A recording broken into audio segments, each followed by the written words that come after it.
नमस्कार, DD news पर आप दो टूक देख रहे हैं। मैं हूं अशोक श्रीवास्तव। किसी ने सच ही कहा है, भारत के प्रधानमंत्री नरेंद्र मोदी को लेकर विपक्ष को एक ऐसा फोबिया हो गया है जिसको रेणुका चौधरी ने मोदी उन्होंने एक नाम भी दिया था।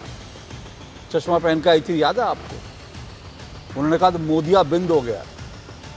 भारत के विपक्ष को वास्तव में मोदिया बिंद हो गया, मोदी का फोबिया हो गया। मोदी जो कुछ कहें विपक्ष को उसका उल्टा जरूर करना, यह विपक्ष ने कसम खा रखी है। बल्कि कुछ लोग तो यह भी कहते हैं कि अगर किसी दिन प्रधानमंत्री नरेंद्र मोदी कह दें कि भाई घर का कचरा जो है साफ करिए, घर में आपके कचरा ना रहे, तो भारत के विपक्ष के नेता सड़क से कचरा उठाकर अपने घर ले आएंगे। क्योंकि मोदी ने कहा है कि घर को साफ रखिए, घर में कचरा न करिए। तो मोदी को गलत साबित करने के लिए भारत के विपक्षी नेता सड़क से उठाकर कचरा जो है, डस्टबिन से उठाकर कचरा जो है, वो अपने घर में रख लेंगे। ऐसा मोदी फोबिया और मोदिया बिंद का शिकार जो है भारत का विपक्ष हो गया। अब देखिए, दो आपको उदाहरण बताता हूं। मोदी सरकार ने एक ऐलान किया, एक कानून बनाया भारत के राष्ट्रगीत वंदे मातरम के सम्मान के लिए कि भाई वंदे मातरम जो है पूरा गाया जाए। और जिस तरह से राष्ट्रगान को सम्मान मिलता है, जिस तरह से राष्ट्रगान का पूरी तरह से सम्मान होता है, ठीक उसी तरह से राष्ट्रगीत वंदे मातरम का भी सम्मान है। अब कांग्रेस को, विपक्ष के दर्जन भर नेताओं को वंदे मातरम गाने से आपत्ति है। कांग्रेस के मुख्यालय में स्वतंत्रता दिवस के दिन वंदे मातरम गाते समय जो कुछ हुआ वो देश ने देखा। अब कांग्रेस भले ही उसको लेकर अलग अलग बातें कर रही है। जयराम रमेश कहते हैं नहीं हम तो कुर्सी मांग रहे थे। कोई कह रहा नहीं, सोनिया गांधी ने रोकने की कोशिश की। कोई कह रहा नहीं जी, हमने तो हमारे पार्टी ऑफिस में तो इतना ही गाया जाता है। तो इस तरह के तमाम कुतर्क दिए गए, लेकिन वीडियो के अंदर साफ तौर पर दिख रहा है कि सोनिया गांधी हाथ से इशारा कर रही थी वंदे मातरम को बंद करने का।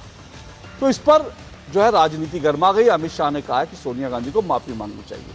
और दूसरी बात मैं आपको बता दूं, दूसरी बात क्या, प्रधानमंत्री नरेंद्र मोदी ने 15 अगस्त को लाल किले से नक्सली, दिमागी नक्सल शब्द का इस्तेमाल किया। उन्होंने कहा नक्सल जो बंदूक उठाते थे वो तो खत्म हो गए, लेकिन दिमागी नक्सल जो है अभी भी है, उनसे निपटना है। अब उसको लेकर विपक्ष के तमाम नेता कूद पड़े। किसी का नाम नहीं लिया था, विपक्ष के तमाम नेता कूद पड़े कि मैं हूं दिमागी नक्सल, मैं हूं दिमागी नक्सल।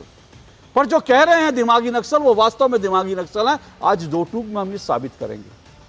लेकिन इससे पहले मेरा विषय आपको बता देता हूं। मेरे पास एक बड़ी खबर आ रही है, विषय समझ लीजिए, उसके बाद मैं बड़ी खबर पर जा रहा हूं। आज का मेरा विषय वंदे मातरम का अपमान और दिमागी नक्सल पर संग्राम। आखिर दिमागी नक्सल पे क्या आपत्ति हो गई? लेकिन उससे पहले मैंने कहा मेरे पास जो बड़ी खबर आ रही है वो ये है कि झारखंड के मुख्यमंत्री हेमंत सोरेन ने, आखिरकार हेमंत सोरेन की सरकार झारखंड के स्टूडेंट्स के सामने झुक गई है। टीडीपीएल के तहत कराई गई सभी परीक्षाएं रद्द होंगी, ये मुख्यमंत्री हेमंत सोरेन ने ऐलान किया है। जेएसएससी सीजीएल परीक्षा रद्द, ये मुख्यमंत्री हेमंत सोरेन ने ऐलान किया है। छात्रों की मांग पर मुख्यमंत्री हेमंत सोरेन बोले, उन्होंने ये तमाम परीक्षाएं और इससे जो भर्तियां हुई थी उनको रद्द कराने की बात की है। ये भी कहा है 2014 से हुई सभी परीक्षाओं की जांच होगी। ये हेमंत सोरेन के ऐलान के बाद छात्रों में जश्न का माहौल है, लेकिन अभी भी जो है पूरी तरह से छात्र संतुष्ट नहीं है, क्योंकि मुख्यमंत्री ने कहा है कि रिटायर्ड जज की निगरानी में मामले की जांच होगी। झारखंड सरकार एक तरह से स्टूडेंट्स के सामने झुक गई है। लगातार जो प्रदर्शन कर रहे थे छात्र, कल अब तक उन्होंने मुख्यमंत्री का इस्तीफा नहीं मांगा था, अब तक उन्होंने मुख्यमंत्री के खिलाफ कुछ नहीं बोला था, लेकिन कल राहुल गांधी और मुख्यमंत्री हेमंत सोरेन का पुतला जो है उन्होंने जलाया रांची में और कहा कि हमारा पूरा धैर्य था वो टूटने लगा। और उसके बाद सरकार आज झुकी और सरकार ने ऐलान किया, छात्रों की मांग पर सीएम हेमंत सोरेन ने बयान दिया। लेकिन मेरे पास जो खबर आ रही है वो ये है कि कई छात्र जो नेता हैं वो कह रहे हैं सीबीआई जांच से कम पर हमें स्वीकार नहीं है। चलिए सीधा हमारे साथ दिवाकर हमारे संवाददाता रांची से जुड़ रहे हैं, उनसे ही बात कर लेते हैं। रांची से दिवाकर जुड़ रहे हैं। दिवाकर, खबर तो अच्छी है और हम दृश्य भी देख रहे हैं, स्टूडेंट्स में जश्न का माहौल है, लेकिन जो भूख हड़ताल कर रहे हैं महतो, वो ये कह रहे हैं कि भाई सीबीआई जांच से कम, बाकी तो सब ठीक है, लेकिन वो अब भी कह रहे हैं कि सीबीआई जांच से कम पर हमें कुछ स्वीकार नहीं है। तो क्या तस्वीर है इस वक्त? देखिए, निश्चित तौर पर सीबीआई के पक्ष के मामले पर अभी भी छात्रों में इस बात को लेकर है, लेकिन जो सबसे बड़ी बात यह थी कि सरकार जो अब तक मानने को तैयार नहीं थी। आंदोलन 24 दिनों से चल रहा था। देवेंद्रनाथ महतो 15 दिनों से भूख हड़ताल पर थे और अन्य जो 7 लोग थे वो 14 दिनों से भूख हड़ताल पर थे। कई लोग अस्पताल पहुंच गए थे। अब आज क्योंकि अब छात्रों ने आर और पार की लड़ाई का ऐलान कर दिया था। 20 तारीख को छात्रों ने कल 18 तारीख के लिए अल्टीमेटम दिया था कि अगर 18 तारीख तक मुख्यमंत्री मांगों को नहीं मानते हैं तो 20 तारीख को सीएम आवास का घेराव किया जाएगा। उसके बाद आज दिन में 2 बजे बैठक शेड्यूल थी। सारे मंत्री समूह थे, उनके साथ बैठक होनी थी, लेकिन बैठक नहीं हुई। एकाएक शाम में 4-5 बजे के आसपास कैबिनेट की बैठक बुलाई जाती है और करीब 3-4 घंटे तक मैराथन बैठक चलती है। तो लगता है कहीं ना कहीं कि सरकार अब झुक गई है और छात्रों की जो मांग है उसको मानने के लिए कहीं ना कहीं तैयार है। और ये लगातार जो बैठक का सिलसिला और मंथन का दौर चल रहा था, उसके बाद निकलकर सीएम प्रेस कॉन्फ्रेंस करते हैं और उन्होंने साफ कहा कि जो छात्रों की मांग है, छात्रों के जो ग्रीवांसेज है, सरकार उसको ध्यान में रखते हुए सीजीएल परीक्षा को रद्द करने का जो है उसका फैसला करती है और उसका ऐलान करती है।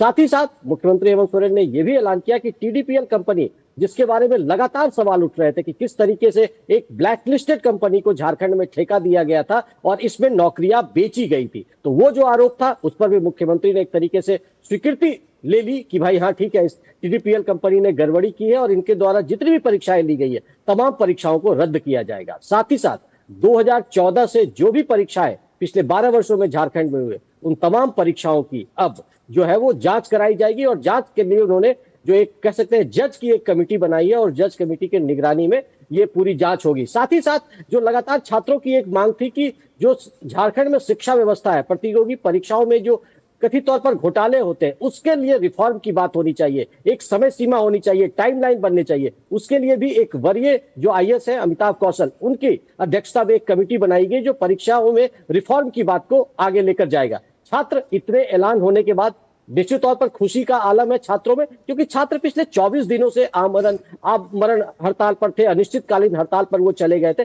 तो लगातार एक दबाव की स्थिति छात्रों में भी थी कि डेडलॉक की स्थिति सरकार के साथ बनी हुई है, सरकार से साथ बातचीत नहीं हो रही थी। कल राहुल गांधी ने मुख्यमंत्री हेमंत सोरेन को एक पत्र लिखा था कि आप छात्रों के मुद्दों को इस तरीके से नजरअंदाज नहीं कर सकते। तो ये तमाम तरह की चीजें निकल कर आ रही थी। फाइनली क्या आज रात स्टूडेंट्स जो बैठे थे स्टेडियम में वहां से उठने के लिए तैयार हो गए हैं, या फिर जैसे देवेंद्रनाथ महतो कह रहे हैं कि अभी सीबीआई वाली जांच मांग हमारी बाकी है, इसलिए वो तो कह रहे हैं मैं भूख हड़ताल नहीं तोड़ूंगा? नहीं, देखिए, सीबीआई जांच वाली मांग पे वो अभी भी कायम है, लेकिन जिस तरीके का उत्साह और वेलकम छात्र नेताओं ने किया है, मुख्यमंत्री का धन्यवाद किया है, उससे लग रहा है कि अब ये हड़ताल आज खत्म हो सकता है देर रात। क्योंकि अब जो देवेंद्रनाथ महतो के जो पास बैठे हुए लोग थे उनसे मेरी बात हुई, वो कहे कि देवेंद्रनाथ महतो भी अब थोड़ी देर में अस्पताल से धरना स्थल की ओर जाएंगे। तो लग रहा है ऐसा कि वो जो मंत्रियों का समूह है वो भी धरना स्थल पर पहुंचेगा और शायद जो आमरण अनशन पर लोग बैठे हुए उनका आमरण अनशन खताने की कोशिश होगी। लेकिन ये तस्वीरें अभी साफ नहीं हुई है, लेकिन जिस तरीके का जश्न और जो छात्रों में उत्साह दिख रहा है उससे अब लग रहा है कि छात्र की मांगों को सरकार ने मांग लिया और छात्र अब जो इतने दिनों से हड़ताल चल रहा था उसे खत्म कर लेंगे। चलिए, ये अच्छी खबर है। अगर छात्रों को जो है अपनी हड़ताल तोड़ करके, अपना आंदोलन तोड़ करके वापस अपना करियर बनाने के लिए लगेंगे, तो मुझे लगता है कि इससे बेहतर क्या हो सकता है। और अगर उनकी मांगें मान ली गई हैं, ईमानदारी से अगर हेमंत सोरेन सरकार जो है उनकी मांगों पर कार्रवाई करती है, तो मुझे लगता है एक अच्छा संकेत है। छात्रों ने हेमंत सोरेन सरकार को झुकने पर मजबूर कर दिया। बहुत बहुत शुक्रिया आपका हमारे साथ जुड़ने के लिए दिवाकर, रांची से। तो हमारे संवाददाता दिवाकर हमारे साथ रांची से जुड़े थे। और हम आज के विषय की ओर बढ़ते हैं। जैसे मैंने पहले भी आपको बताया कि भाई मोदी जो कहेंगे विपक्ष को उसका उल्टा ही करना है। और वंदे मातरम का किस तरह से कांग्रेस के दफ्तर में अपमान हुआ, और सिर्फ वहीं तक बात सीमित नहीं है, उसके बाद भी लगातार कांग्रेस की तरफ से, कांग्रेस के नेताओं की तरफ से और भी विपक्ष के कुछ और नेताओं की तरफ से जो बयान दिए जा रहे हैं वो वाकई में बड़े शर्मनाक हैं। लेकिन साथ साथ ये भी है कि अर्बन नक्सल जो अब तक शब्द दिया गया था, उसके बाद दिमागी नक्सल शब्द जो प्रधानमंत्री नरेंद्र मोदी ने दिया, उस पर भी विपक्ष किस तरह की राजनीति कर रहा है, उस सब पर आज चर्चा करेंगे। उससे पहले सुनिए या देखिए दरअसल कांग्रेस मुख्यालय में वंदे मातरम को लेकर कैसे अपमान किया गया, और जयराम रमेश कुछ कह रहे थे पर कांग्रेस के ही सांसद ने जयराम रमेश की और कांग्रेस मुख्यालय में जो कुछ हुआ कांग्रेस के नेताओं की पोल खोलकर रख दी। सुनिए जरा।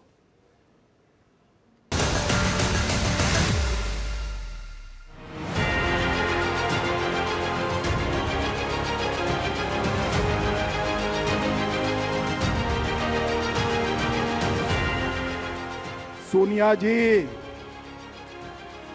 140 करोड़ की जनता आपको देख रही है।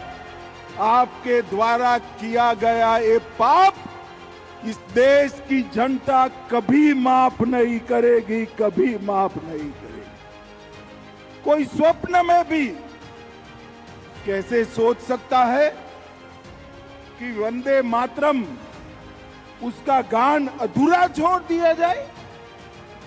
कांग्रेसियों को शर्म आनी चाहिए, और जरा भी शर्म बची है तो दो हाथ जोड़कर बंकिम बाबू की अमर आत्मा से और देश की जनता से माफी मांगनी। कोई रोकने का प्रयास नहीं था, क्योंकि लंबे समय से कांग्रेस अध्यक्ष खड़े हुए थे। सोनिया जी कह रही थी उनके लिए कुर्सी लाके बस। वंदे मातरम जो उन्होंने किया है, वो आगे जो जितना वंदे मातरम था, इसके दो पक्ष है। पहले जो दो छंद हैं वो देश के वंदे, हमारे जो भारत है उसके गुणगान के हैं, और बाद के अंदर लड़ाऊ और भड़काऊ है। संपूर्ण वंदे मातरम गाते समय जो लोग असहज हो जाते हैं, इधर उधर देखने लगते हैं, बतियाने लगते हैं, हाथ पांव झटकने लगते हैं, वो लोग वही हैं जिनको उन चीजों में बड़ा सहजता महसूस होती है कि कोई कहे कि मैं वंदे मातरम नहीं गाऊंगा। ये वो लोग हैं जिनको जय श्री राम में वॉर क्राई नजर आता है, मगर सर तन से जुदा में सुमधुर सेकुलर संगीत दिखाई पड़ता है।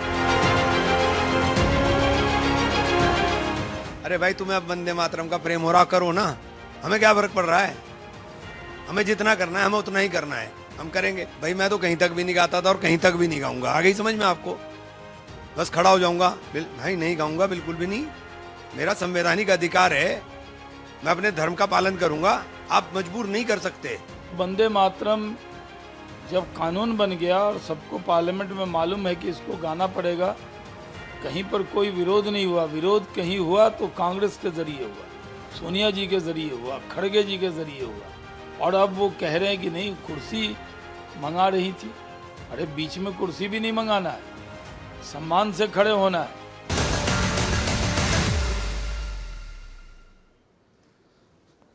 चलिए आपको मैंने दिखाया, और मैं आऊँगा आज के जो दूसरा विषय जो तमाम छाया हुआ है दिमागी नक्सल, उस पर भी आऊँगा, लेकिन वंदे मातरम से शुरुआत कर रहा हूँ। 4 मेहमान मेरे साथ जुड़ चुके हैं, आइए परिचय करवा देता हूँ। विजय शर्मा मेरे साथ जुड़े हैं, बीजेपी के प्रवक्ता हैं विजय शर्मा जी। निखिल जैन मेरे साथ जुड़े हैं, निखिल जैन जी राजनीतिक विश्लेषक, कांग्रेस पार्टी के समर्थक हैं। अशोक यादव समाजवादी पार्टी से जुड़े हैं, अशोक यादव जी। और सौरभ दुबे जी मेरे साथ जुड़े हैं, राजनीतिक विश्लेषक हैं। निखिल जैन और विजय शर्मा, आप दोनों को 1.5 मिनट दे रहा हूँ अपनी बात रखने के लिए, शुरुआत करने के लिए। निखिल जैन जी, ये जो कांग्रेस मुख्यालय में हुआ, ये भले ही जयराम रमेश ने कुछ भी कहा, लेकिन कांग्रेस के सांसद ने पूरी पोल खोलकर रख दी। उन्होंने कहा सोनिया गांधी जी ने रुकवाया था, ये उनके शब्द थे कि हमने पूरा गाया लेकिन सोनिया गांधी जी ने रुकवाया था। क्योंकि राहुल गांधी का भी जो ऑडियो लीक हुआ उसमें भी साफ तौर पर उन्होंने हमारा नहीं है, ये हमारा नहीं है, मतलब वंदे मातरम हमारा नहीं है। वंदे मातरम के 4 छंद जो हैं, 4 पैराग्राफ जो हैं, वो कांग्रेस के नहीं है, क्योंकि उसमें माँ दुर्गा का जिक्र है, बाकी चीज़ें हैं, तो वो वंदे मातरम कांग्रेस का नहीं है। ये क्या देश भूल पाएगा? और वंदे मातरम को लेकर ऐसी घटिया राजनीति क्यों? 1.5 मिनट आपके।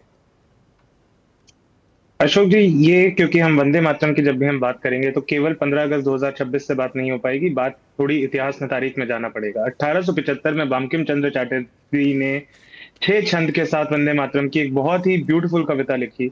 उस कविता को 1896 में पहली बारी कांग्रेस के एक सेशन में, अधिवेशन में गाया गया, उसके बाद 1904 से लेकर उसके आगे तक आजादी की लड़ाई किए, उसके 2 छंद जो थे वंदे मातरम के, वो एक इंपॉर्टेंट प्रतीक बने, महत्वपूर्ण प्रतीक बने। प्रदर्शनकर्ताओं ने, उस जमाने के आंदोलनकारियों ने, उस जमाने के फ्रीडम फाइटर्स ने, स्वतंत्रता सेनानियों ने, सबने गाए। 1937 में कांग्रेस का एक और अधिवेशन होता है जिसमें ये कहा जाता है कि आगे का जो देश बनने वाला है आजाद भारत में ये नेशनल सॉन्ग होगा, शुरू के 2 छंद। ये किसने सजेशन दिया था? ये रविंद्रनाथ ठाकुर ने और महात्मा गांधी ने दिया, और उसके बाद अधिवेशन में इसे अप्रूव करा नेताजी बोस ने भी, सरदार पटेल ने भी, जवाहरलाल नेहरू ने भी, और कांग्रेस के जो शीर्ष नेता थे।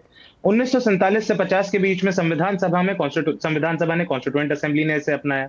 1950 से लेकर 2026 तक सक्सेसिव सरकारों ने माना, नेहरू जी ने माना, इंदिरा गांधी ने माना, राजीव जी ने, नरसिम्हा राव जी ने, अटल जी ने, मनमोहन जी ने, सबने माना, क्योंकि शुरू के जो 2 छंद थे उसको गाने में किसी की कोई आपत्ति नहीं थी, वो देश की फ्रीडम मूवमेंट को सिंबलाइज करता था।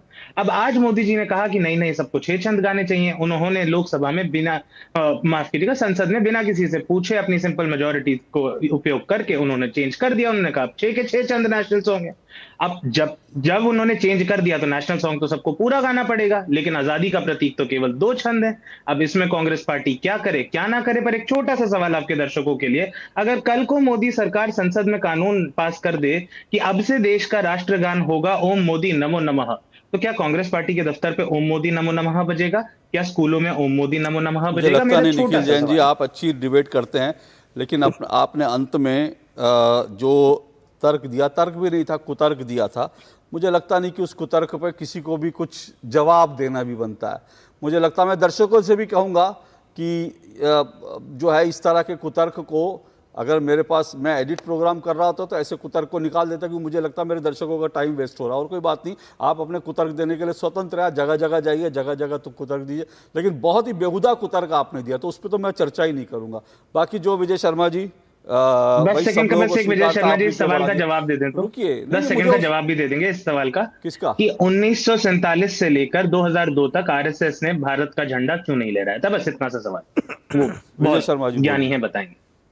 जी बिल्कुल बता देता हूं। ये कानून था कि कोई भी प्राइवेट किसी भी संस्था में झंडा, एक मिनट निखिल जैन जी सुन लीजिए, और ये आपके ही कांग्रेस सांसद थे नवीन जिंदल जी, उन्होंने सुप्रीम कोर्ट से इसको निरस्त कराया। उसके बाद में झंडा फहराना शुरू हुआ 26 जनवरी 2002 से।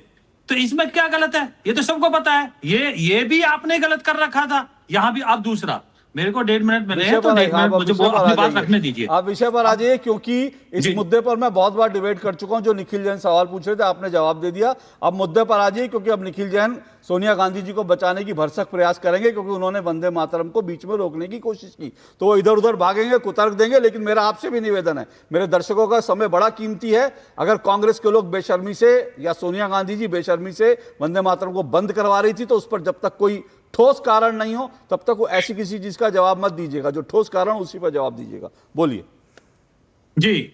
देखिए अशोक जी, जब एक संसद में कानून पास हो गया, और कानून संसद में हुआ, क्यों? चूंकि हमारे संविधान में यह अधिकार है कि संसद को कानून बनाने का अधिकार है, तो उसके बाद में किंतु परंतु कैसा भाई? फिर तो आप संविधान को भी नहीं मानते। उस संविधान ने तो संसद को ये अधिकार दिए हैं। अब उस अधिकार के तहत राष्ट्रीय गौरव अपमान निवारण संशोधन अधिनियम 2026 में 3 साल सजा और जुर्माना दोनों का प्रोविजन है। तो आप क्या कहते हो? आपने जानबूझ के नहीं किया। अब कर्नाटक में इसकी शिकायत दी गई, क्योंकि इनकी सरकार थी, शिकायत लेने से मना कर दिया पुलिस ने। ये इनका चाल चरित्र और चेहरा है। दूसरा ये कहते हैं कि महात्मा गांधी, तो मुझे लगता है अशोक जी, आप इतने विद्वान पत्रकार है, आपके पास वो लेख होगा जिसमें महात्मा गांधी जी ने कहा है कि जो ये राष्ट्रीय गीत है, इसके 6 छंदों में किसी भी तरह की कोई आपत्तिजनक या कोई सांप्रदायिक चीज नहीं है। तो मुझे लगता है निखिल जी को वो भी पढ़ने की जरूरत है, जो महात्मा गांधी जी का लेख है उस समय का। तो 1937 में भी जो पाप किया वो कांग्रेस ने किया, और आज भी। आप मुझे बताइए कि सोनिया गांधी और सफेद झूठ, किसको मूर्ख बना रहे हो आप? किसको मूर्ख बनाने की कोशिश कर रहे हो? सामने साफ ऐसे नजर, ऐसे करके मना कर रही हैं, हाथ पटका रही हैं, उनको रोक रही हैं। उसके बाद में राहुल गांधी जी की आवाज आ जाती है, और फिर आप झूठ बोले खड़े होके। अगर आपको यही तर्क रखना था तो आप झूठ क्यों बोला? क्यों जयराम रमेश जी ने कहा कि भाई वो तो सोनिया गांधी जी चेयर मंगा रही थी? तो ये एक और झूठ को छिपाने के लिए दूसरा झूठ। तो ओके, इससे पता लगता है देखिए निखिल यही जैन जी कह रहा हूं, कांग्रेस एक का मिनट, ओके विजय जी, देखिए मैं यही कह रहा हूं, जो निखिल जैन कह रहे हैं वही बात जो है आप खुलकर कह दीजिए कि ये हम नहीं मानते क्योंकि मोदी ने पास करवाया ना, ये मोदी ने कहा 6 छंद गाओ, हम नहीं गाते, हम तो 2 ही गाएंगे, क्योंकि निखिल जैन भी कह रहे हैं, बाकी लोग भी कह रहे हैं, और कांग्रेस के कुछ और नेता भी कह रहे हैं। कांग्रेस के एक नेता ने तो ये तक कह दिया कि भैया जो बाकी के जो छंद हैं वो लड़ाने वाले हैं, मतलब बंकिम चंद्र चट्टोपाध्याय जो हैं वो लड़ाने वाला वंदे मातरम लिखे, क्योंकि ये शुरुआती 2 छंद ठीक, बाकी लड़ाने भिड़ाने वाले वंदे मातरम पर कांग्रेस नेता की। तो आप खुलकर एक बात तो कहिए ना, पहले आपस में डिसाइड कर लीजिए कि हमको इसको नहीं गाना, तो गलत है, क्योंकि मोदी ने कहा है, भले ही बंकिम चंद्र चट्टोपाध्याय, भले ही हमारे आजादी के मतवाले गाते हो, हमें क्या मतलब है, हमने तो 2 तय करे, हम 2 ही गाएंगे, बाकी लड़ाने भिड़ाने वाले। तो एक बात तो रखिए ना, बार बार गोल पोस्ट मत चेंज कीजिए। बोलिए निखिल जैन। पहली बात तो कांग्रेस के जिस भी नेता ने, मुझे नहीं पता किसने ये बोला है, लेकिन जिसने ये पूरे 6 छंद, हाँ नाम पढ़ दीजिए प्लीज, पढ़ दीजिए, क्योंकि मैं उनका नाम कांग्रेस के नेता हैं बीकानेर के कांग्रेस अध्यक्ष मदन गोपाल मेघवाल। और भी पढ़ूं कुछ और नेताओं के बयान, मेरे पास कुछ और भी है। इन्हीं के बयान का मैं सीधे से बोलता हूं। आपने कहा एक और सुन लीजिए, एक नहीं है, ऐसा एक नहीं है। इमरान मसूद का तो बयान आपने सुना ही होगा, आप ये मत पूछिएगा इमरान मसूद कौन है, नहीं तो प्रियंका जी ने सुन लिया, आपने इमरान मसूद पे सवाल उठाए तो समझ लीजिए कि आपके लिए क्या होगा, क्योंकि इमरान मसूद का भी बयान मेरे पास है। और केरल के नेता कहते हैं कांग्रेस के, मोदी हमें गोली मार दे पर इस जन्म में तो केरल में नहीं गाया जाएगा वंदे मातरम। ये भी कांग्रेस के नेता है, केरल के स्वास्थ्य मंत्री के मुरलीधरन और कांग्रेस सांसद राजमोहन उन्नीथन, उन्होंने कहा गोली भी मार दो, वंदे मातरम नहीं गाएंगे। देखिए, आजादी का प्रतीक जिन 2 छंदों को हमारे फाउंडिंग फादर्स एंड मदर्स ने माना, मेरे लिए आजादी का प्रतीक, देश का प्रतीक, राष्ट्रगान का प्रतीक और देश के सैकड़ों करोड़ों भारतीयों के लिए वही 2 छंद रहेंगे। अगर मोदी सरकार को लगता है कि 6 स्टैंजा होने चाहिए, उन्होंने तो कानून पारित कर दिया है संसद में, तो ठीक है, राष्ट्रगान तो वही रहेगा, लेकिन उससे हिस्ट्री तो नहीं बदल जाएगी, तारीख तो नहीं बदल जाएगी। ये तो नहीं बदल जाएगा कि आरएसएस ने 1929 में नॉन कोऑपरेशन मूवमेंट के साथ नॉन कोऑपरेशन कर दिया था, क्विट इंडिया मूवमेंट को बायकॉट कर दिया था, अंग्रेजों की मुखबिरी करी थी, संविधान को नहीं माना था, बोला था कि संविधान में कुछ भारतीय नहीं है। और विजय शर्मा जी ने ये झूठ फैलाया कि 2002 से पहले कोई प्राइवेट बिल्डिंग पे नहीं होता था। सर हम सारे, मैं प्राइवेट स्कूल में पढ़ा हूं सर, मैं प्राइवेट स्कूल में पढ़ा हूं, मैं प्राइवेट स्कूल में पढ़ा हूं, मेरे स्कूल में झंडा लहराया जाता था क्योंकि अलाउड होता था इंडिपेंडेंस डे पर। अरे जैन साहब, वो 26 जनवरी गणतंत्र स्वतंत्रता दिवस का अलावा नहीं फहरा सकते थे। हाँ जी सर, बिल्कुल, आपका आरएसएस ने तो उसमें भी नहीं फहराया ना, दिक्कत वही है।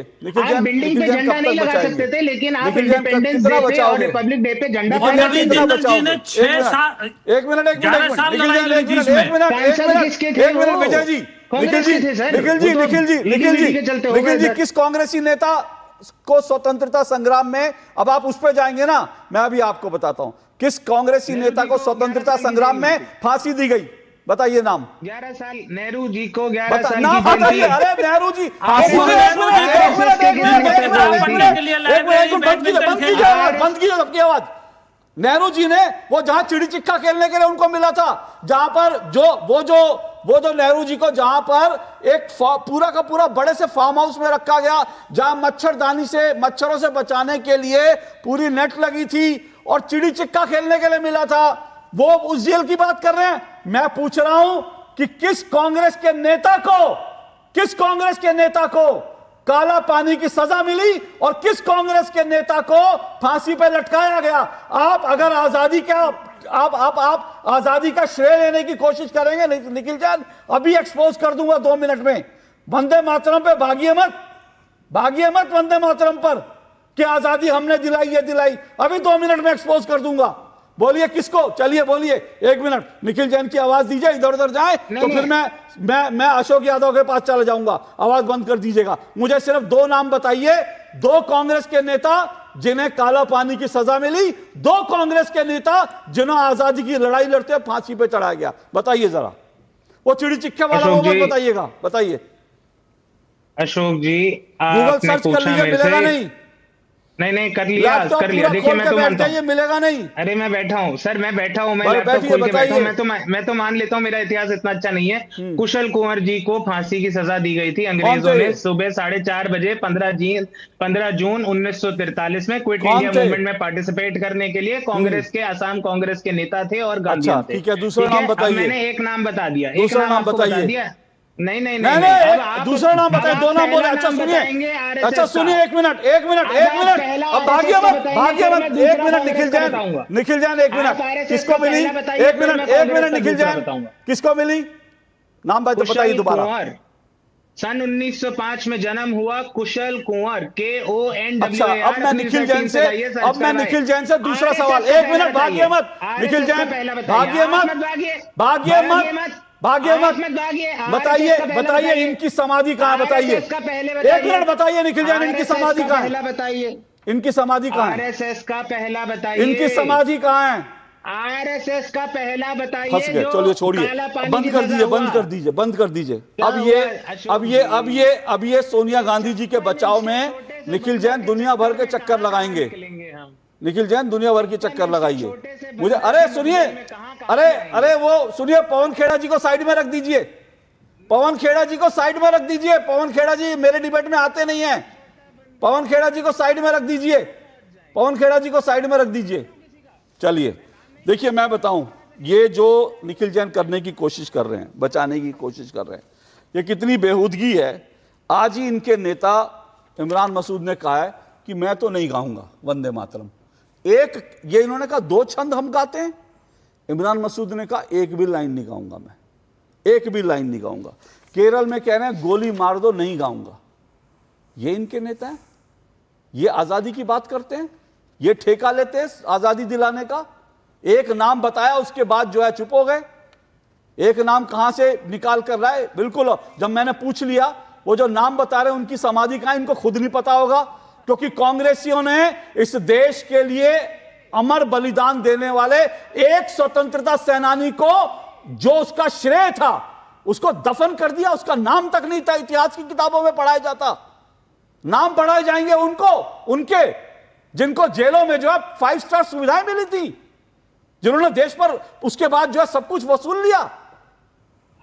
लेकिन निखिल जैन को ढूंढना पड़ा कौन कांग्रेसी है, और बड़ी मुश्किल से एक कांग्रेसी निकाल के, लेकिन उसके बाद अगर उस कांग्रेसी का पूछ लिया ना कि उस कांग्रेसी का भैया कहीं कांग्रेस ने कहीं अपने दफ्तर में उसका नाम लिखा, कहीं कहीं किसी कांग्रेसी ने उनका जो है जाकर के उनकी जन्म शताब्दी पर, उनकी पुण्यतिथि पर कभी माला पहनाई, ये निखिल जैन को क्या किसी कांग्रेसी को नहीं पता होगा।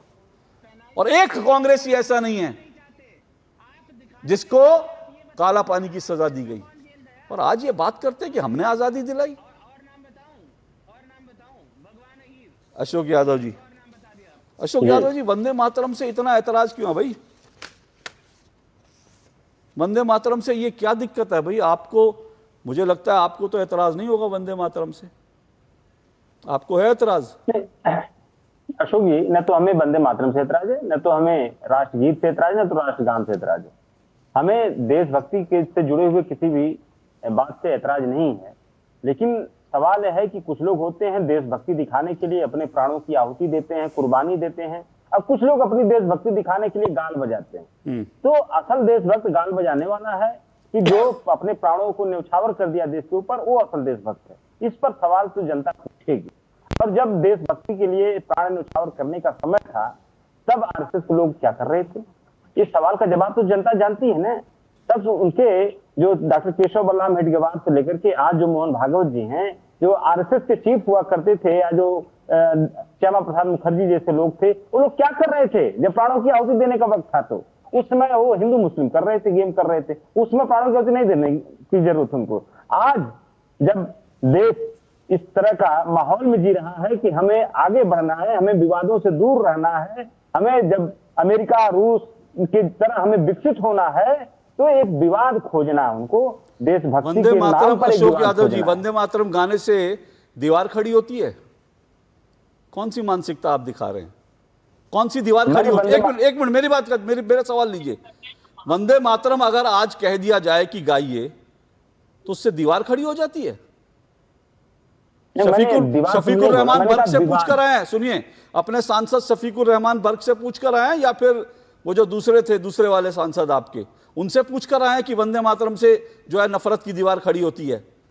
क्योंकि आपके 3 सांसद बड़े, आप आजाद अभी बड़ा ढिंडोरा पीट रहे थे ना, समाजवादी पार्टी के 3 सांसद जो हैं, जब संसद में वंदे मातरम गाया जा रहा था ना, भग गए थे। अभी मैं पुराना छोड़िए, पुराना इतिहास निकालूंगा तो आपके शायद आधा दर्जन सांसद निकल आए। अभी जब वंदे मातरम गाया तो सवाल वो नहीं है, तो 3 सांसद भाग गए संसद से। हम क्यों गाए वंदे मातरम? दीवार खड़ी होती है वंदे मातरम गाने से। मैंने दीवार नहीं, मैंने कहा कि भारतीय जनता पार्टी को विवाद से मतलब है, उनको न तो वंदे मातरम से मतलब है, न तो राष्ट्रगान से मतलब है। अरे भारतीय जनता पार्टी को नहीं है, चलिए मैं आपकी बात मान गया। एक मिनट, आपकी बात मान गया। तो वो 3 सांसदों को समझा देते जो वंदे मातरम छोड़ के चले गए। उन 3 सांसदों को क्यों नहीं समझा पाए आप कि नहीं हमें भाजपा का विरोध कीजिए, बिल्कुल कीजिए, लेकिन उन 3 सांसदों को कह देते कि भाई हमारा भाजपा का विरोध है, वंदे मातरम का विरोध नहीं है, तो वंदे मातरम पे तो खड़े हो जाओ। उन 3 सांसदों को कह देते, क्यों नहीं कह पाए?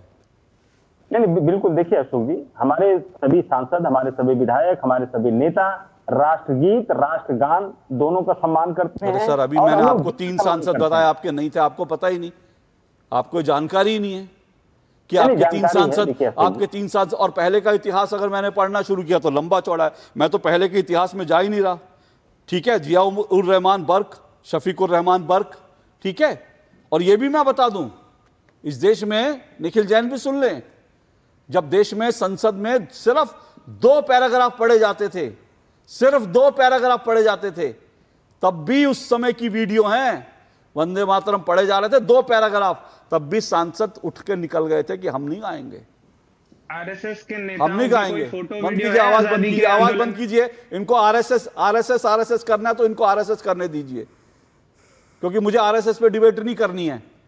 आरएसएस जो है उसके मुख्यालय में मुझे नहीं, मेरे पास वीडियो है, मेरे पास वीडियो जो है कांग्रेस मुख्यालय का है, जहां वंदे मातरम गाया जा रहा था और सोनिया गांधी जी कह रही थी बंद करो बंद करो बंद करो, और राहुल गांधी जी कह रहे थे ये हमारा नहीं है, ये हमारा नहीं है। कब तक आरएसएस की आड़ लेकर बचते रहोगे यार? कब तक आरएसएस की आड़? आरएसएस ने जो किया नहीं किया। आरएसएस कोई चुनाव नहीं लड़ता, आप लोग चुनाव लड़ते हो, आपकी जिम्मेदारी है, आप पे सवाल उठेंगे। विजय शर्मा। समाजवादी पार्टी हो, कांग्रेस पार्टी हो, हमेशा इन्होंने विरोध किया, विरोध के लिए। अरे आप प्रश्न पूछिए, प्रश्न पूछने से कौन मना करता है? तथ्य के आधार पर पूछिए, तर्क के आधार पर पूछिए। संसद में अगर कोई बिल पास हो जाता है उसका विरोध करना कहां से वाजिब है? और राष्ट्रीय गीत हमारे राष्ट्रीयता की भावना पैदा करता है, उससे कहां किसी को परेशानी हो सकती है? लेकिन इन्होंने धर्म को ऊपर रखा, और ये आजादी के बाद में आज तक चलता रहा। जिन्ना के सामने इन्होंने घुटने टेके, जिन्ना की जिद के सामने, और उसके बाद में आज तक ये उसी प्रक्रिया को आगे चला रहे हैं। अशोक जी, बड़े सम्मान के साथ मैं इनसे पूछना चाहता हूं, आप मुझे बताइए आपको अधिकार किसने दिया? ये सोनिया गांधी सबको नजर नहीं आ रही है चुप करती हुई, रोकती हुई, गुस्सा करती हुई? ये कुर्सी का है, कुर्सी तो एक चेयर के लिए किसी को इशारा करते 10 कुर्सी आ जाती। ये सब किसको बेवकूफ बना रहे हैं? ये जनता, करोड़ों आंखें, करोड़ों कान है। विजय जी, मेरा सवाल ये है कि भाई जरूरत क्या थी कि 2 की जगह पूरा गाया जाए? इसकी जरूरत क्यों पड़ी? अशोक जी, क्यों ना गाया जाए? मुझे बता दो, क्यों नहीं जरूरत थी? राष्ट्रीय भावना पैदा होती है इससे, राष्ट्रीयता से ओतप्रोत है ये राष्ट्रीय गीत। क्या दिक्कत है इसमें? किसी को भी दिक्कत क्या है? क्यों अधूरा गाया जाए? मुझे इसका सवाल का जवाब दे। अधूरा किस लिए गाया जाए? इसलिए कि ये इन्होंने मजहब को ऊपर रखा हुआ है संविधान से। वैसे तो मुझे समझ में नहीं आता कि सिर्फ 3 मिनट 10 सेकंड का अगर राष्ट्रीय गीत है तो 3 मिनट 10 सेकंड में फर्क क्या पड़ता है? लेकिन सौरभ जी, आपका कमेंट फिर मुझे ब्रेक पे देखिए तुष्टीकरण की कहां तक निखिल जैन की पार्टी पहुंच गई। कांग्रेस के एक नेता हैं, उन्होंने बाकायदा 14 अगस्त को वीडियो बनाकर और अपना जो है फोटो करके बड़ा पोस्टर बनाया और कहा पाकिस्तान को आज़ादी की शुभकामनाएं, और बड़ा ये झंडे वंडे जो हैं, ये इस्लामी झंडे वंडे लगाकर पाकिस्तान को आज़ादी की शुभकामनाएं, बधाई दे रहे थे पाकिस्तान को बाद में जब लोगों ने कहा कि ये क्या कर रहे हो भाई, इतना तुम्हें पाकिस्तान से प्यार है, तो और डिलीट करके पता चला भाग गया। लेकिन उनका ये तब तक स्क्रीनशॉट ले लिया गया था। ये कांग्रेस के नेता हैं जो मतलब वंदे मातरम नहीं गाएंगे, लेकिन पाकिस्तान को तो बधाई देनी बनती है हमारी, पाकिस्तान को तो बधाई देनी है। वंदे मातरम नहीं गाएंगे, वो तो भारत का है ना, पर पाकिस्तान को बधाई दे देते हैं। सौरभ दुबे, देखिए वो जो आपने अभी पोस्टर दिखाया, वो प्रधानमंत्री नरेंद्र मोदी जी ने जब लाल किले के मंच से दिमागी नक्सलवाद की बात कही थी, तो वो ऐसे ही लोगों के लिए था। और मैं तो आपके पैनल में अब देख रहा हूं कि बौद्धिक नक्सलवाद भी दिखाई दे रहा है। जिस प्रकार से देखिए, एक तो पहले कितना गलत विश्लेषण किया जा रहा है। कोई जो वंदे मातरम का ये छंद है, 6 छंद, ये क्या नरेंद्र मोदी जी की सरकार आने के बाद जोड़ा गया क्या? भाई बंकिम चंद्र चटर्जी का नाम ले रहे हैं, बंकिम चंद्र चट्टोपाध्याय जी ने ही तो लिखा था इसको, या उन्होंने सिर्फ 2 चरण लिखा था? उन्होंने तो 6 छंद लिखा था ना, उसमें 2 छंद तो नहीं लिखा था। अब ये बात अलग है कि कांग्रेस के समय में ये जांच होनी चाहिए, इसकी तो जांच भी करानी चाहिए कि जिस राष्ट्रगीत को गा करके, पहली बात तो कई बार निखिल जी राष्ट्रगान कह रहे हैं, जिस व्यक्ति को राष्ट्रगीत और राष्ट्रगान में अंतर पता नहीं, उससे हम चर्चा कर रहे हैं, ये भी बड़ी शर्म की बात है। और देखिए, जिस राष्ट्रगीत को गा करके हमारे जो शहीद थे, जो हमारी आजादी की लड़ाई लड़ने वाले लोग शहीद हुए, उन पर भी हम गर्वान्वित महसूस करते हैं। और इस वंदे मातरम पर भी एक एक बच्चे को, एक एक युवा को, एक एक किसान को, नौजवान को, युवाओं को, महिलाओं को गर्व है इस वंदे मातरम पे। लेकिन दुर्भाग्य है इस देश का, जो घटना हमने कांग्रेस के मंच पर देखी उनके राष्ट्रीय कार्यालय के अंदर, ये बहुत ही शर्मनाक है। और मैं तो कहता हूं, निश्चित तौर पर एक कानून बनने के बाद जो संसद से पास हुआ कानून है, राष्ट्रपति महोदया ने साइन कर दिया, अगर लोगों के पास 3 मिनट 10 सेकंड का समय नहीं है, ऐसे लोग देशभक्ति की बात, राष्ट्रभक्ति की बात और चुनाव लड़ने का अधिकार कैसे रखते हैं? कैसे कोई भारत की राजनीति में प्रधानमंत्री के पद पर जा सकता है, प्रधानमंत्री के पद के चुनाव लड़ने की बात करता है?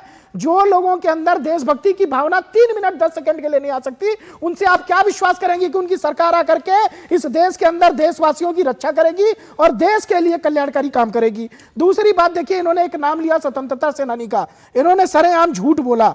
जिनका नाम लिया इन्होंने, कुशल कुंवर जी का। कुशल कुंवर जी गांधी जी के जो आंदोलन था उससे प्रेरित थे, वो कोई कांग्रेसी नहीं थे मेरे भाई, वो जो असहयोग आंदोलन था गांधी जी का, उससे प्रेरित थे। और निश्चित तौर पर मैं तो कह रहा हूं कि आप लोग तो कल को कहेंगे भगत सिंह, चंद्रशेखर आजाद, इन लोगों को भी कांग्रेसी बता देंगे।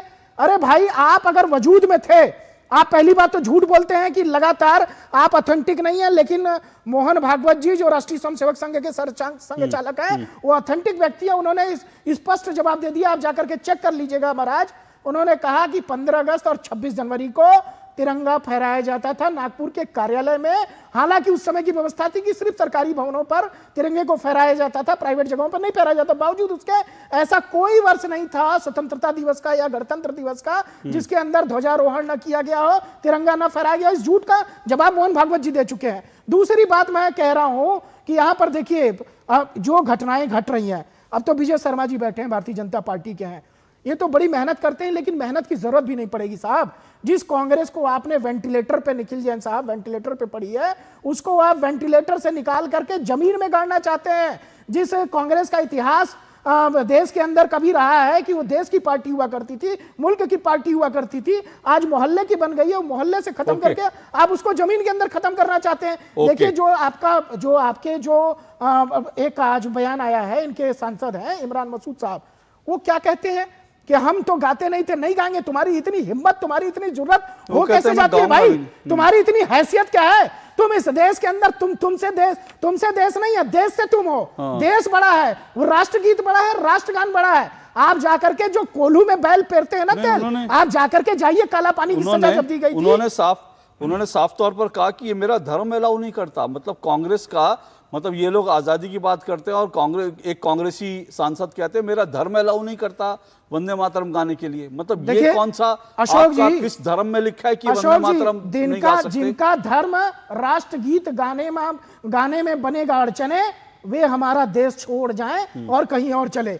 जिनके लिए देश, धर्म जो है देश से बड़ा होता है ना, माफ करिएगा, ऐसे लोगों को जनता भी स्वीकार नहीं करती है साहब। पहले देश बड़ा है, फिर धर्म बड़ा है। Okay. हमारे लिए देश पर पहले है, उसके बाद राष्ट्र पहले है, फिर धर्म है। Okay. इसलिए निखिल जैन जी इतनी बात समझ लीजिए, वंदे मातरम के 6 छंद आज नहीं लिखे गए थे, वो बंकिम चंद्र चटर्जी ने उसी समय लिखे थे।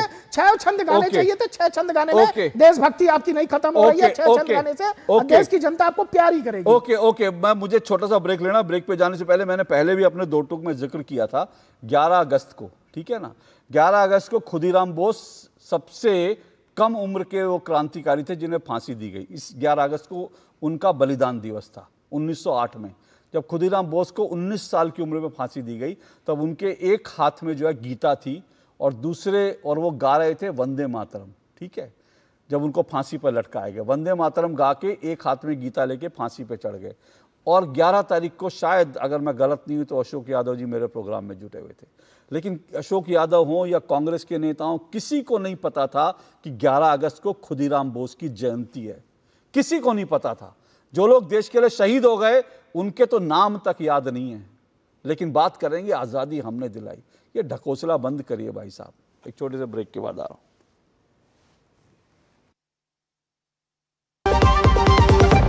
सस्ते वाले दाल मसाले स्वाद हुआ बेकार, एमडीएच की हल्दी मिर्ची धनिया करे कमाल, ये रंग दे, ये खुशबू दे, ये तीखा, ये कम पड़े, क्या निराला एमडीएच मसाला। जब आप इलाज के लिए अस्पताल जाएंगे तब पॉलिसी बाजार वहां पहुंचकर आपका पूरा साथ देगा, ताकि क्लेम के लिए आप परेशान होने के बजाय अपनों का ख्याल रख सकें। और क्लेम असिस्टेंस पॉलिसी बाजार का प्रॉमिस है।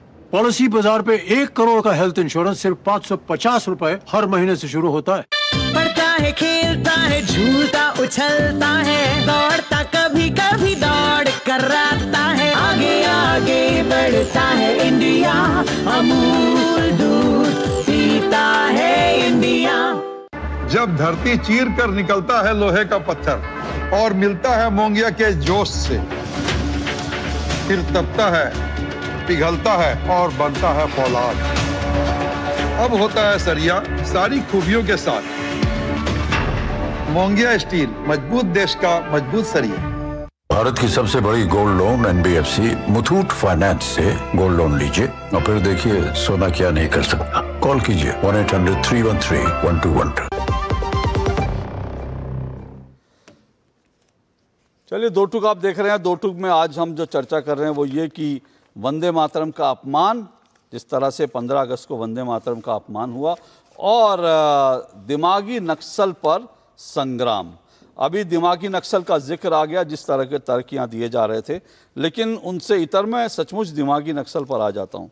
इससे पहले कि मैं आगे बढ़ूँ, मैं बता दूँ कि कम से कम 4 लोगों ने दिमागी नक्सल खुद कहा कि मैं दिमागी नक्सल हूँ। अभी और सारे आएंगे, जिसमें पी चिदम्बरम हैं, और जिसमें अरविंद केजरीवाल हैं, और जिसमें महुआ मोइत्रा हैं, और जिसमें महबूबा मुफ्ती हैं। अब दिमागी नक्सल अगर प्रधानमंत्री ने कहा तो उस पर किसी को इतनी आपत्ति क्यों होनी चाहिए? कोई पीएम ने किसी का नाम नहीं लिया था, और उन्होंने किस कॉन्टेक्स्ट में कहा था वो भी कोई नहीं समझा। तो सवाल है, दिमागी नक्सल प्रधानमंत्री ने कहा उनके लिए जो नक्सलियों का बौद्धिक समर्थन करते हैं। अशोक यादव जी, दिमागी नक्सल में आपको भी कुछ आपत्तिजनक नजर आता है क्या कि दिमागी नक्सल को कहने पर, प्रधानमंत्री के कहने पर इतना बड़ा बवेला किया जा रहा है? देखिए अशोक जी, बड़ा दुर्भाग्य है कि हमारे देश का प्रधानमंत्री जब रेड लाल किला से जब हमारे देश की जो अचीवमेंट्स को बताया जाता था, हमारे देश की महान विभूतियों के बारे में बताया जाता है, तो उस समय हमारे देश का प्रधानमंत्री हमारे छात्रों को, हमारे नौजवानों को, हमारे जेनजी को और किसानों को अप्रत्यक्ष रूप से दिमागी नक्सली बोल रहे थे। छात्रों को कब कहा? एक मिनट, छात्रों को कहाँ कहा, किसानों को कहाँ कहा? जरा मुझे भाषण वो पढ़ के सुना दीजिए, क्योंकि आप एक मिनट मैं इसलिए कह रहा हूं क्योंकि अशोक यादव जी मेरी डिबेट में देश के किसानों को, देश के युवाओं को भड़काने की कोशिश कर रहे हैं, इसलिए मैंने कहा कि आप ये बताइए कहां कहा, बताइए। बता रहा हूं, देखिए मोदी जी दिमागी नक्सल क्या उन लोगों को कहे जो मोदी जी की जय जयकार करते हैं? मोदी जी ने दिमागी नक्सल उन्हीं लोगों को कहा जो उनकी सरकार का विरोध करते हैं। नहीं, ये निष्कर्ष आपने, एक मिनट, ये निष्कर्ष आपने कहां से निकाला? बिल्कुल, अरे आपका बिल्कुल कहने से नहीं होगा ना, कहां से निष्कर्ष निकाला बताइए। दिमागी नक्सली किसको कह रहे थे प्रधानमंत्री जी? अरे किसको कहा मैं बता देता हूँ, सुनिए किसको कहा मैं बता देता हूँ, लेकिन एक मिनट अशोक यादव जी, किसको कहा, एक मिनट, किसको कहा मैं बता देता हूं, लेकिन आप छात्रों को भड़का क्यों रहे हैं? सीधा सा मेरा सवाल है। जो सरकार का विरोध करेगा ये कहां कहा, ये प्रधानमंत्री ने कहां कहा, मुझे बताइए। भाषण, एक मिनट, भाषण के कौन से हिस्से में कहा, निकाल कर बताइए। क्या वो इस तरह से कह सकते हैं? उनकी हिम्मत है, प्रधानमंत्री की हिम्मत है कि छात्रों को ऐसे दिमागी नक्सली बोल रहे हैं? प्रधानमंत्री की हिम्मत नहीं तो आपकी हिम्मत कैसे हो रही है? मैंने कहा, आपकी हिम्मत कैसे हो रही है झूठ बोलने की इतना बड़ा? अशोक यादव जी कह रहे हैं प्रधानमंत्री की हिम्मत नहीं है, कह दें, लेकिन खुद कह रहे हैं कि प्रधानमंत्री ने कहा छात्रों को। आप सुनिए, मैं बताता हूं।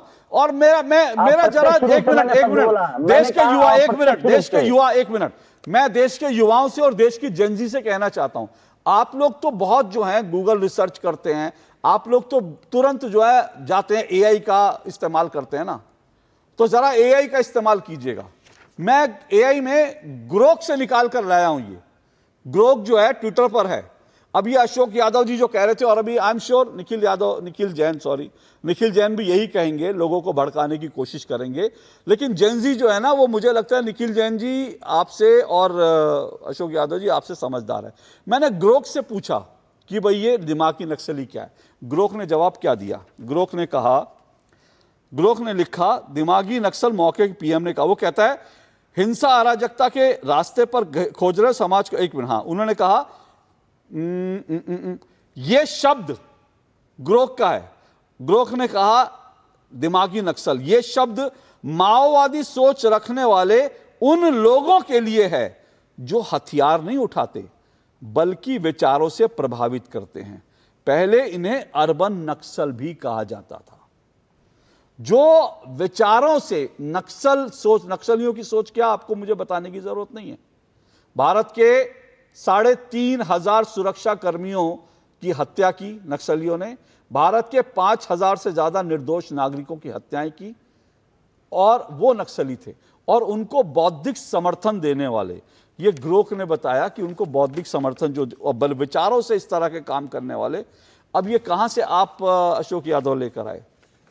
जी देखिए अशोक जी, मैंने सिर्फ यही कहा कि अप्रत्यक्ष रूप से प्रधानमंत्री ने हमारे जेएनजी को, हमारे किसानों को आपने, एक मिनट, आपने कहां से निकाला अप्रत्यक्ष?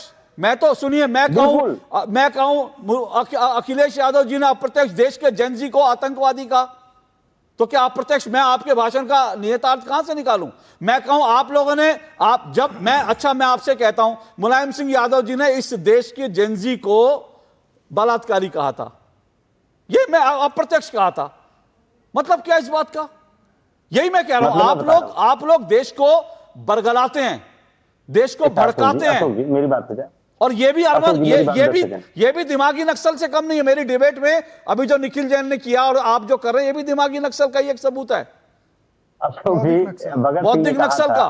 देखिए, शहीद भगत सिंह ने कहा था कि सीने पर जो जख्म है ये फूलों के गुच्छे हैं, हमें पागल ही रहने दो, हम पागल ही अच्छे हैं। तो आज का जेएनजी कह रहा है कि हमें नक्सल ही रहने दो, हम नक्सल ही अच्छे हैं। नहीं कह रहा, कब कह रहा है भाई? किसने कहा? तुम्हारी सरकार का, कौन से जेएनजी ने कह दिया? तुम्हारे सरकार, कौन से जेएनजी ने कह दिया? कौन से जेएनजी ने कह दिया? जिस तरह से मोदी सरकार, मतलब गजब है।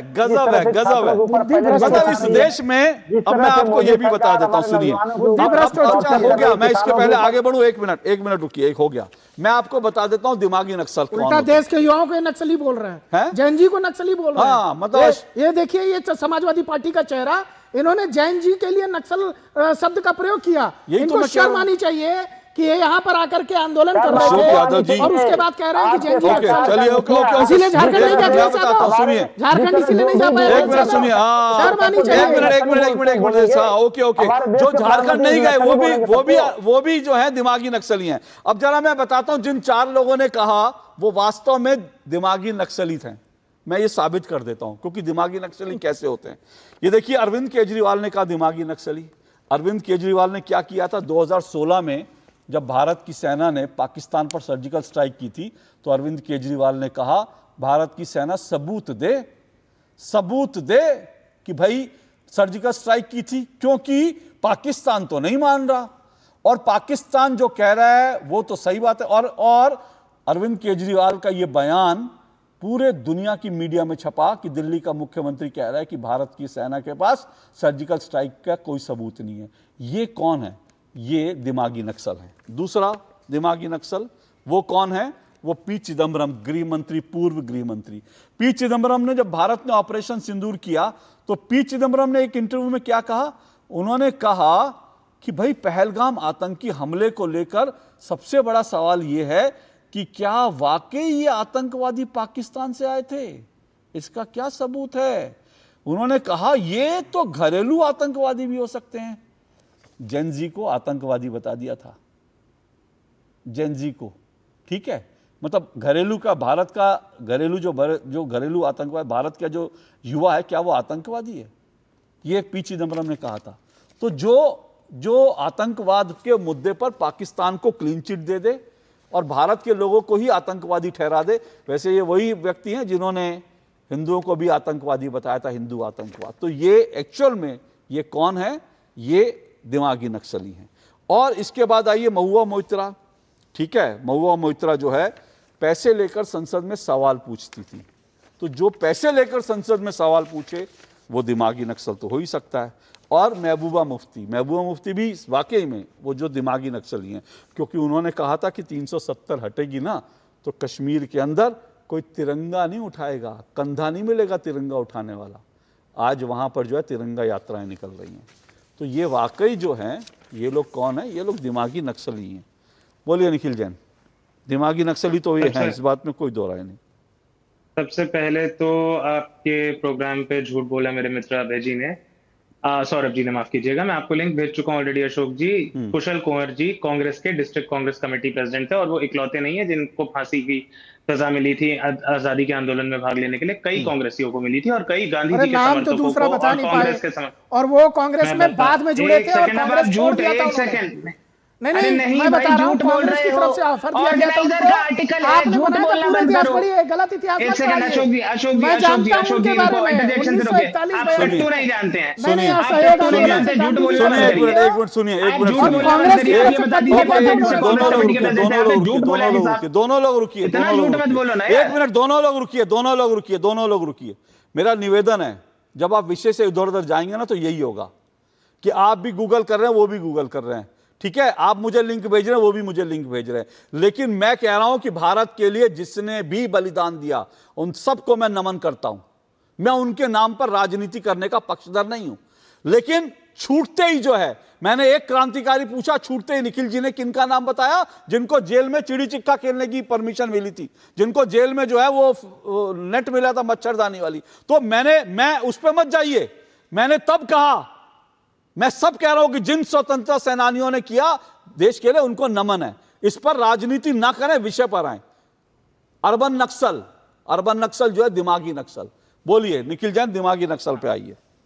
हाँ, मैं बस इतना सा कह रहा था कि प्रधानमंत्री मोदी ने दिमागी नक्सल अगर देश के युवा को नहीं बोला तो क्या देश के विपक्ष को बोला? क्या देश के पत्रकार को बोला? किसको बोला? किसी को नहीं पता। अब आपने ग्रोक से पूछ के बता दिया कि भैया दिमागी नक्सल का तो फैलाना मतलब होता है। बहुत अच्छी बात है। आजकल युवा और मैं भी चैट जीपीटी बहुत यूज करते हैं। चैट जीपीटी से मैंने पूछा था जरा सा भी, did RSS take part in independence movement? फिर The short answer is the RSS as an organization did not play significant role in the independence movement. मतलब आज के विषय पर आप इतने डिफेंसिव क्यों हैं? अशोक जी 15 सेकंड में बता बोलिए। जो देश के खिलाफ काम करे हैं, उन्होंने बोला के साथ सरकारें जिन्होंने बनाए कहा इशरत जहां बिहार की बेटी है, भारत का उनके झंडा लिए नहीं कहा अपनाया, था। उनके उन्होंने लिए उनके क्या लिए बोलूं? कहा था जो कह रहे थे बुरहान वानी जो है भटका हुआ युवा है, उसके लिए छोड़ो बुरहान वानी को, आप अपना तो बता दीजिए। पर प्रयोग किया था, एक उनके फोटो लिए तो किया था दिखाइए जो आरएसएस के दफ्तर पे भारत के झंडे की सड़कों पर 2002 से चिल्लाते पहले की। हैं, उनके लिए किया जो वंदे मातरम को इस देश का फोटो दिखा दीजिए, इस देश के राष्ट्रगीत एक फोटो दिखाइए। काम करते हैं, उनके लिए किया था, उनके लिए किया था जो 26/11 का हमला हुआ और उनके ये मांग रहे थे सबूत। ये सबूत दीजिए कि कहां पाकिस्तान का इसमें हाथ है। एक पिक्चर दिखा दीजिए। नक्सलवाद ही दिमागी भाई आप तो बचपन से जा रहे हैं ना आरएसएस के कार्यालयों में। ज्यादा खतरनाक है चलिए बजाय नक्सलवाद के। बचपन से आरएसएस के कार्यालयों में जा रहे हैं। बंद कर दीजिए सबको। ओके सबको बंद कीजिए, सबको बंद कीजिए। देखिए ऐसा है, प्रधानमंत्री ने दिमागी नक्सल किसको कहा था? मैंने आपको 4 नाम जिन्होंने खुद आके कहा कि मैं दिमागी नक्सल हूं, मैंने वो बता दिया। अब मैं आपको बता देता हूं दिमागी नक्सल जो अभी किसी ने, 1 मिनट विजय जी आ रहा हूं, अभी ये पूछ रहे हैं ना कि भाई मीडिया को नहीं कहा, जेन जी को नहीं कहा, तो किसको कहा? दिमागी नक्सल दिमागी नक्सलियों को ही कहा। और दिमागी नक्सली कौन होते हैं वो मैं बताता हूं, ठीक है। राज बब्बर जी कांग्रेस के नेता थे, उन्होंने कहा जो नक्सली है ना वो क्रांतिकारियों के बराबर हैं, ठीक है। ये होता है नक्सलियों को सपोर्ट करना और ये होता है दिमागी नक्सल होना, ठीक है। सुप्रिया श्रीनेत जी ने जो मरने वाले जो लोग जो नक्सली जिनको सुरक्षा बलों के साथ लड़ते हुए मर गए उनको शहीद कहा था सुप्रिया श्रीनेत ने, ठीक है। और साथ साथ ये भी आपको बता दूं कि दिग्विजय सिंह ने कहा था भाजपा को हराने के लिए नक्सली हमें सपोर्ट करें, हाँ नक्सली हमें सपोर्ट करें क्योंकि हमें भाजपा को हराना है, ठीक है। ये होता है दिमागी नक्सल, ठीक है। जब सुरक्षा बल मार रहे थे नक्सलियों को तब भूपेश बघेल कह रहे थे ये फर्जी मुठभेड़ है। ये होता है दिमागी नक्सल, जबकि ये वही नक्सली हैं जिन्होंने कांग्रेस की पूरी लीडरशिप को खत्म कर दिया था। और मैं बताऊं दिमागी नक्सल कैसे होते हैं। सोनिया गांधी जी ने एक बनाई थी, NSC बनाई थी, राष्ट्रीय सलाहकार परिषद। राष्ट्रीय सलाहकार परिषद में एक थे हर्ष मंदार, ठीक है। हर्ष मंदार ने क्या कहा? उन्होंने कहा कि जो सैन्य ऑपरेशन होते हैं वो उसके सख्त विरोधी थे। उन्होंने कहा आदिवासियों का उत्पीड़न होता है इसीलिए नक्सली बनते हैं। उन्होंने कहा कि ये सैन्य ऑपरेशन नहीं होने चाहिए, ठीक है। इसके अलावा इसमें एक और व्यक्ति थे और वो जया द्रेज। उन्होंने क्या कहा था? उन्होंने कहा मासूम आदिवासियों के खिलाफ राज्य युद्ध कर रहा है। ये मासूम आदिवासियों के खिलाफ राज्य, तो उनके लिए मासूम आदिवासी थे बंदूक लेकर सेना के जवानों को मारने वाले, नेताओं को मारने वाले। और जिन लोगों ने सलवा जुडूम को बंद कराया वो भी जो हैं कौन थे? वो भी दरअसल जो है दिमागी नक्सली थे। और एक बात बता दूं, आज नक्सलवाद इनको खतरा नहीं लगता क्योंकि आज हम सुरक्षित हैं, पर ये मेरे पास डॉक्टर मनमोहन सिंह के भाषण का हिस्सा है। डॉक्टर मनमोहन सिंह ने खुद कहा था 2013 में, इट वुड बी, उन्होंने कहा था कि नक्सलवाद जो है वो देश की सबसे बड़ी समस्या है। ये कांग्रेस के प्रधानमंत्री ने कहा था नक्सलवाद देश की सबसे बड़ी समस्या है।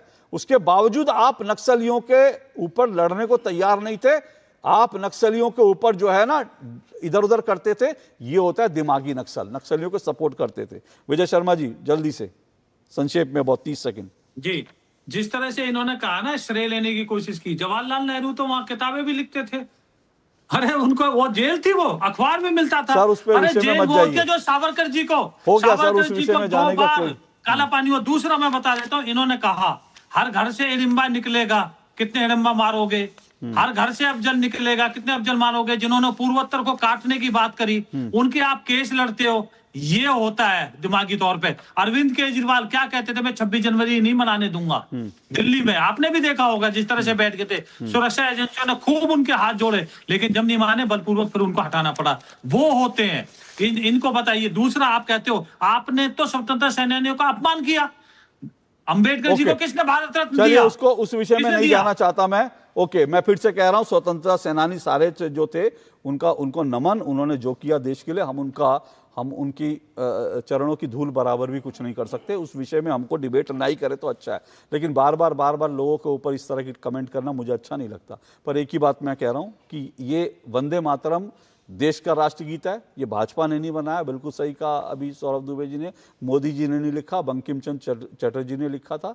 उसका सम्मान करने में 3 मिनट 10 सेकंड खड़े होने में क्यों तकलीफ होनी चाहिए? और दिमागी नक्सल एग्जैक्टली वही हैं जो कहते हैं भारत तेरे टुकड़े होंगे इंशाअल्लाह इंशाअल्लाह।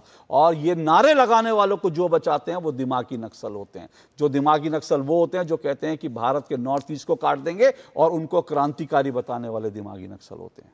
आज के लिए इतना ही, इजाजत दीजिए, नमस्कार।